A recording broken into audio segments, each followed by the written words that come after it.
Hello, Spinner94 here, and today I'm bringing you another Pokemon Wi-Fi battle, and this one's against an all-ghost team. So that's a pretty interesting team right there, and it's going to lead on to the question of the day. What is your favourite ghost type? Mine is definitely Mega Bayonet. I like the way it evolves, and it goes even more dull-like with all the zips and stuff like that, and it just looks like something off a genuine horror movie. I think they put a load of effort into that. Anyway, so we're going to lead off this battle. He leads off with his Tutankhamun, and I lead off with my Chinchino, my best lead. And I'm deciding to U-turn the hell out of there because I am so fearing the Will-O-Wisp on this team, all ghost team. I'm suspecting Will-O-Wisp everywhere. I decided to set up the Toxic Spike, so Toxic Spikes doesn't really bug my team too much, but it is a bit of a pain because I don't have a Rapid Spinner or a Defogger on this team, which I've realised after this battle is a key thing, so I need to sort my team out a bit. So I decided to go for the Toxic here as he goes for the Protect and starts numbing on some leftovers. So basically Chinchino did absolutely no damage there, and it just decided to withdraw, and instead of going for the Toxic here, because I predicted the Gengar switching, I do decide to go for a Scald with a chance of getting a burn on the Tutankhamun if it wanted to stay in. So he goes for the Hypnosis and I get hit with his Hypnosis, and it's like, oh, damn typical. Every time I use a move like that it misses, but whatever, you know, we'll stick with it. So he decides to go for the Dark Pulse here. I probably didn't want to go for the Shadow Ball, it's poison since I have a normal and a Steel type in my team, so it's a pretty decent move, but Dark Pulse isn't going to do a thing to my staying alive. So he just decided to withdraw and withdraws into his Spoonie here, which is his Fire type, but fortunately I wake up and go for the Scald and does a huge chunk of damage. So the only reason this thing would ever come in on a Gastrodon or a Water type, I'm thinking, okay, these things carry Energy Ball, so I'm not wanting to stick around, so I decide to switch out and go straight into Tezza here. And Tezza is going to take that incoming Energy Ball like a champ, after being poisoned of course, which does activate my Guts, but unfortunately I am a special flareon, not a physical sylveon. I am thinking of becoming a physical sylveon if I can ever be bothered to train this thing up to level 45 and get a Flare Blitz going, but whatever. So the reason I don't train my Pokemon up to level 50 is they automatically become level 50 on these 6v6 battles. So I get hit with a Shadow Ball and my special defense drops here as I decide to go for Wish, and it does reveal the Life Orb. So I'm thinking, you know what, I can just take a little, I don't mind taking damage and just let this thing kill itself with a Life Orb. And unfortunately I'm getting more poisoned here, and unfortunately Tezza is in an unfortunate state here.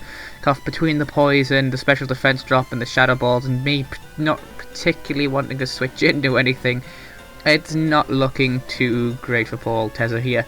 Can't remember if I decide to switch out or stay in. Yeah, I just decided to stay in, even though a Shadow Ball could have been incoming anyway. And I could have just went into my Chinchino and killed off this thing. But I honestly didn't want to risk it at this point in the match. And there goes this Chandelure, which is just a deadly Pokemon. I'd recommend one, definitely. I haven't built one myself, but I've seen these things do amazing. So I'll go into my Chinchino again. Chinchino gets poisoned. I prefer poison than Will-O-Wisp on me.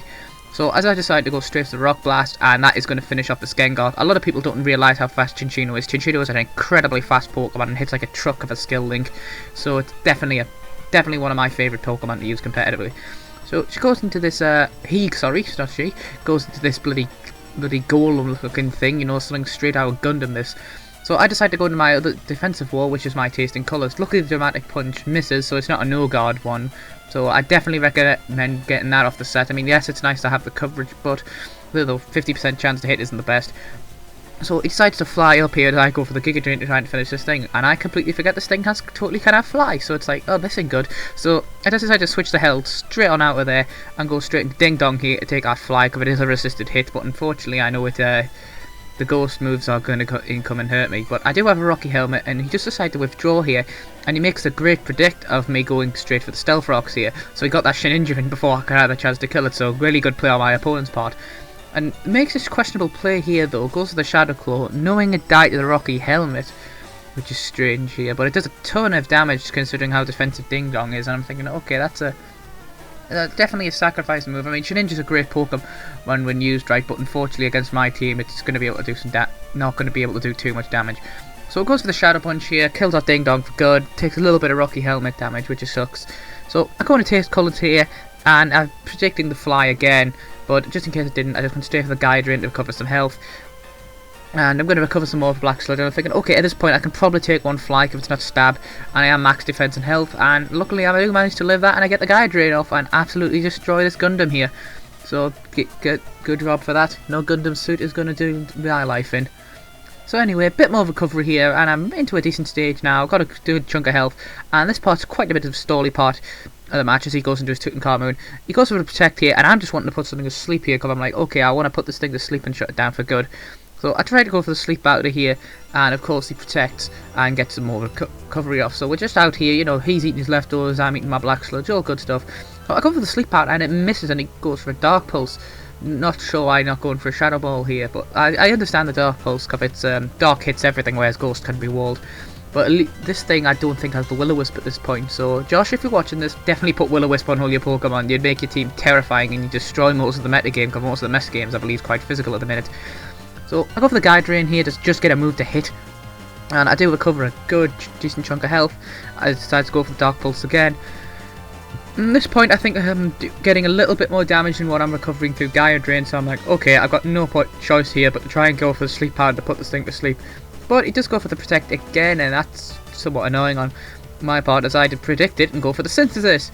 I'm like, okay, I want some recovery here, just genuine recovery. I don't want the Guide Drain, I want some decent recovery.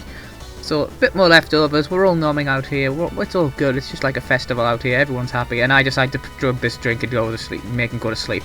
So yeah, don't go messing with Viabloom. Viabloom likes, you know, sneaking stuff into drinks, it's tasting colours, man.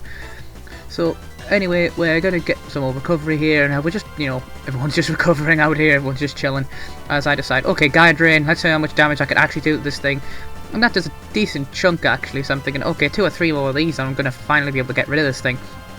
So Viabloom's a pretty actually valuable member of this team. I was considering swapping Viabloom for something, but you know what, after looking at this again, I'm pretty happy with the way Viabloom works.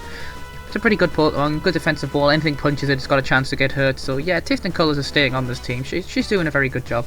So I predict the Protect here actually, because I was thinking, okay, this is about time this thing wakes up, and it does wake up and goes for the Protect, so I get a clean switch in for my Raichu here.